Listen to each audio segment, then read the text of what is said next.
Eu acho que toda a gente que cresceu perto da praia já fez isto que eu estou a fazer em algum momento. Estar dentro de uma poça a ver quem é que mora aqui. Mas eu, quando era miúdo, fazia isto com alguma inocência, sem saber que estava, na verdade, numa parte do mar que é tão fundamental, tão humana ao mesmo tempo, mas às vezes um bocadinho ignorada por todos nós quando pensamos na importância do mar. Às vezes nem sequer consideramos esta parte do mar verdadeiramente uma parte do mar. Mas a verdade é que estas zonas são tão importantes que alguns investigadores dedicam a vida a estudá-las. Aliás, os investigadores da Mardive já vêm a praticamente todas as marés muito vazias há 14 anos. Neste episódio, nós vamos explorar o que são estas zonas intertidais, qual é a sua importância, porque é que algumas áreas marinhas protegidas, na verdade, então deveriam começar em terra e esta é a parte que mais me interessa, saber um bocadinho mais das histórias de quem mora aqui, nestes lugares tão especiais e que, estando no mar, mas tão perto de nós, conseguem ser tão alienígenas que guardam, por exemplo, um peixinho que consegue morar tanto no mar como às vezes em terra.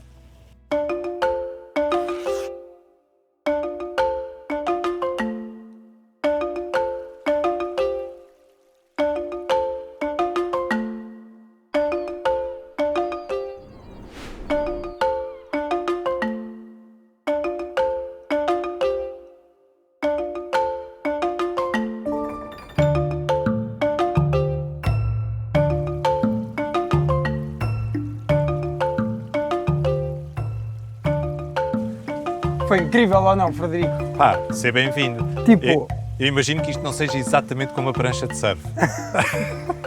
o rei da zona intertidal. Que fixe, só laminárias ali embaixo. Sim, este ano há muitas. Encontraste? Encontrei, sim, senhor. Queres ver o bicho? Quero. O tal caboz que vive dentro e fora d'água. Então, eu vou-te dar a lanterna.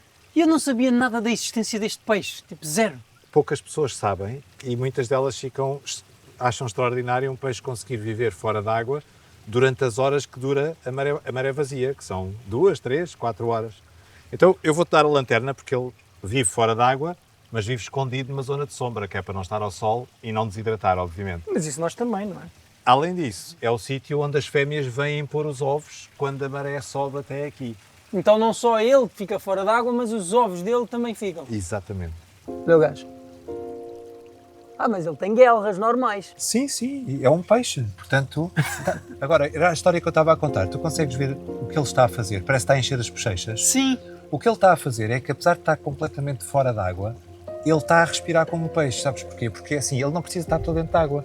Ele chupa a água pela boca e a água sai pelas brânquias. Ao fazer passar a água pelas brânquias, ele está a respirar. Basta-lhe uma nadinha de filmezinho, água. que é o que tem. Ele tem um filmezinho de água no fundo e repara, se tu fores a ver outros buracos que não têm esta umidade toda e este filmezinho de água, eles não fazem Eles não lá podem ir dentro. lá. Fogo, mas é que nós estamos mesmo alto. Sim. Tipo, eu estou em pé na rocha e falta um João ali. O João também é baixinho, mas pronto. E quando a maré estiver cheia, a água vai estar mais de meio metro acima da tua cabeça. Ok. E portanto, tu tens aqui esta necessidade que eles têm de estar às vezes 3, 4 horas completamente fora d'água. Vamos tentar tirá-lo? É? Eu não sei se ele vai colaborar, mas a gente pode tentar. O que é que achas, João? Ok, tudinho. Olha o gajo ali, tudo contente. Ele está Muito contente, não será o caso, mas a gente vai fazer uma coisa. Vamos lhe prometer que se ele colaborar connosco, a gente trata-o com jeitinho e voltamos a pô-lo no mesmo sítio. O que é que te parece? Eu acho que é isso que tem que acontecer. Então, vamos Consegues tentar. ver? Sim, sim, está perfeito. Sabes que é possível que este bicho possa ser daqueles que nós marcámos há muito, muito tempo. Aliás, tu ainda consegues ver que isto tem o número da porta. Ah, é? Tínhamos umas chapinhas, se reparares aqui, e nós marcávamos as tocas, imagina. Este morava no 51, aquele morava no 43. Queres que eu segure o camarote? E marcámos, quer, já agora quer. Dos 200, cerca de 50% voltámos a capturá-los. É natural que alguns deles tenham tenham uma taxa de mortalidade bastante grande, não é? Porque são bichos que vivem numa zona, como eu já te disse, muito dura para um peixe. Não é? Olha, aí vem ele. Oi, já está, já o temos.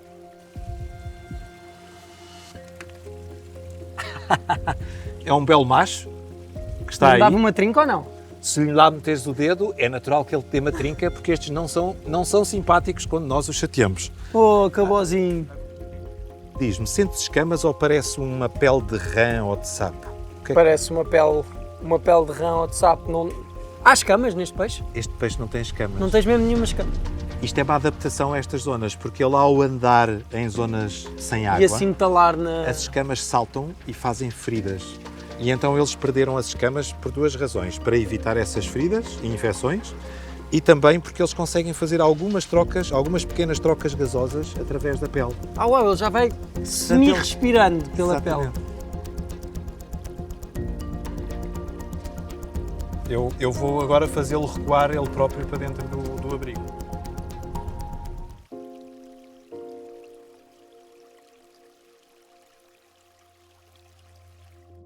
O que é uma zona intertidal? Olha, João, uma zona intertidal é uma zona que está naquela fronteira entre o mar e a terra, e por uma razão muito simples, porque durante a maré cheia é mar e durante a maré vazia é terra. Tudo o que é organismos que tu encontras nesta zona são praticamente todos organismos marinhos, depois vêm uns passarinhos, umas limícolas alimentar-se desses organismos, mas de resto estás nesta fronteira entre o mar e a terra. Há quanto tempo é que vocês olham para a zona intertidal como uma zona de interesse biológico para os biológico? Olha, faz. Desde os meus, talvez, 18 anos ou 19 anos que eu faço isto. Mais a sério, há 14 anos que a gente anda para aqui. Uau, 14 anos. Há 14 anos que andamos para aqui a fazer marés de 15 em 15 dias, a tentar perceber como é que as coisas variam. Nós com o Transat vamos mostrando tudo o que é vertebrado e invertebrado e fazemos 25 metros, 50 metros quadrados, são 25 metros mais 1 metro para cada lado, e este Transat de 25 metros depois acaba por servir como uma escala para o mapeamento que nós fazemos de drone. Usamos-lo para mapear a orla costeira e com isso conseguimos ver zonas de abrigo e a transição das cores das algas, por exemplo. E o que é muito importante para a monitorização em algas marinhas protegidas, porque nos permite ter uma relação em grande escala. Nós usamos pequenos sensores de temperatura para monitorizarmos as alterações de temperatura aqui da zona costeira e depois utilizamos também estes quadrados para fazermos a monitorização e contagem de algas e de outros organismos que aqui se encontram. As algas são um dos organismos importantes aqui porque eles constroem habitats. É como as árvores numa floresta. Se a floresta não existisse, os animais que são característicos da floresta também não estavam lá. Aqui é a mesma coisa. Com esta também semelhança com as árvores da floresta, é que as algas crescem muito depressa e também fixam o carbono atmosférico. Ao fixarem o carbono atmosférico, combatem as alterações climáticas na medida em que retiram esse carbono da atmosfera.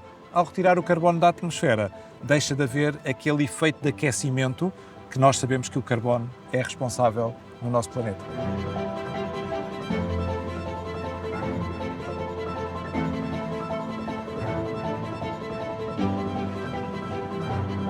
A maré já encheu bem.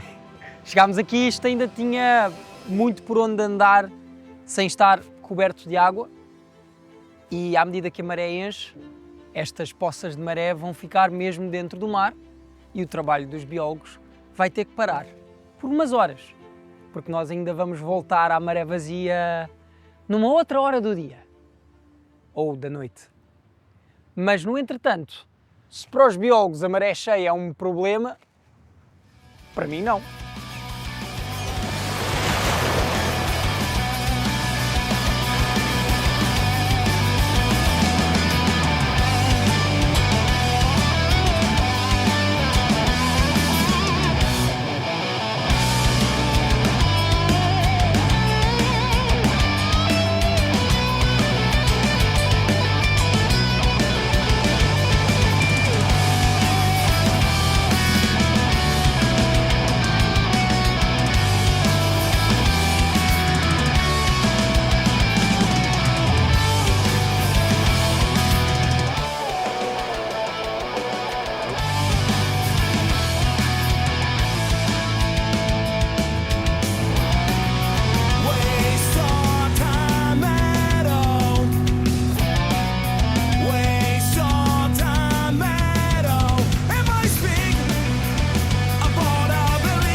Esteve um dia bonito e por isso ainda há malta na praia a aproveitar os últimos raios de sol.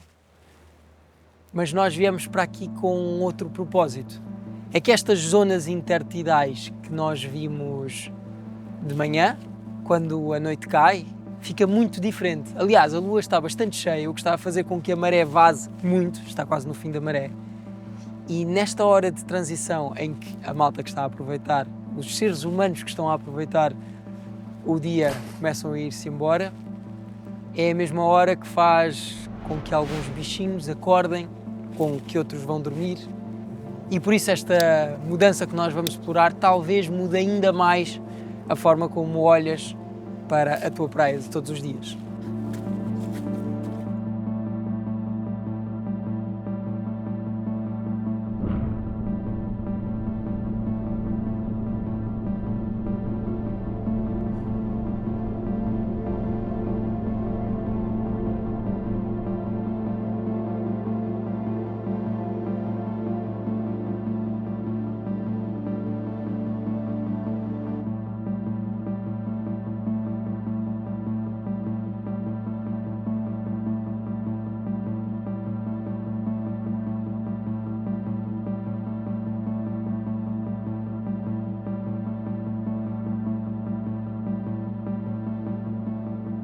Da concentração de caranguejos ermita que se reúnem numa pedra para perceber quem é que tem a concha maior, não para trocar de casa, até aos peixes que mudam de sexo ou fazem ninhos como os passarinhos, passando pelas minhocas que, como o alien, começam a digerir as suas presas antes de as porem na boca.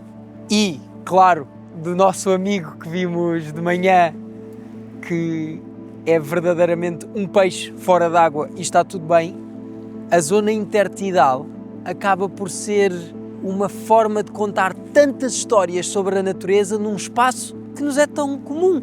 Eu faço foil nesta praia, eu morava ali. E embora, como qualquer miúdo, eu sempre tenha sentido um grande fascínio por olhar para dentro de uma pocinha ao pé do mar e perceber, uau, quem é que mora aqui? Eu não sabia que existiam tantas camadas, tantas histórias, tanto interesse na minha praia. E é ao perceber que este lugar é tão rico, é em passar a olhar para um lugar assim de uma maneira completamente nova, que talvez consigamos fazer um clique de que uma área marinha protegida, abarcar esta zona intertidal, é fundamental para que depois tudo o que acontece lá fora seja bem influenciado pelo que acontece no lugar onde nós conseguimos pôr os nossos pés. Se nós conseguimos ter tanto contacto com este lado um bocadinho invisível debaixo dos olhos de todos, talvez seja mais importante ainda que esse contacto seja um de cuidado. E eu acho que é com esta mensagem que eu me vou embora.